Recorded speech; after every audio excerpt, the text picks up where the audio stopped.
অন্যান্য ওলামায়ে কেরামদেরকে নিয়ে শিরকের আলী আমাদের দেশের মধ্যে গিয়েছিলাম, সুনাই মারিদ আলী আমাদের দেশের মধ্যে গিয়েছিলাম, কিন্তু সবাই সাহস করতে পারেনি যে জুলুসের মধ্যে তুমি বের হও। প্রথমে যখন জুলুস হয়েছিল তখন মানুষ জুলুসের অর্থ কি জানতো না, কেউ বলতো জুলুস, কেউ বলতো জুলুস। বুঝতে পারছেন আপনারা? অনেক ত্যাগের বিনিময়ে আল্লাহ পাক রব্বুল আলামিনের ফজলে গোলাম এই জুলুসে মুহাম্মদী আজকে গ্রাম বেচা গেল বলাকে জমিনের মধ্যে জুলুসে মুহাম্মদী বের হচ্ছে, বলো সুবহানাল্লাহ।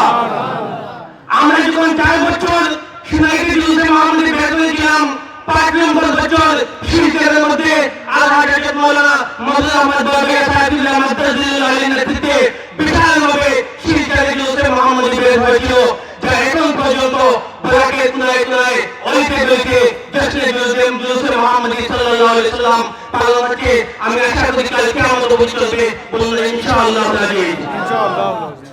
আজকে এই যে মিলাদুন নবী সাল্লাল্লাহু আলাইহি সাল্লাম, আমি কিতাবের দৃষ্টিতে যাচ্ছি না, ওলামায়ে কেরাম বলেছেন মসজিদের মধ্যে উপবেশক জনাব মুকব্বিল আলী বড়ুই সাহেব শাহরি ভাষায় প্রাঞ্জল ভাষায় আল্লাহ হাবিব সাল্লাল্লাহু আলাইহি সাল্লামের আদর্শ, ওনার জীবন আদর্শ এবং বর্তমান প্রেক্ষাপটে উম্মতে মুসলমানদেরকে এক এবং এক হয়ে আমাদের শক্তির পাশাপাশি আমাদের অর্থনৈতিক দিকভাবে কিভাবে চাঙ্গা হওয়া যায়, তোর সঙ্গে আল্লাহ রাসূলের আদর্শ কিভাবে আদর্শবান হওয়া যায়, এই বিষয়ে বিস্তারিত আপনাদের সম্মুখে বলেছেন।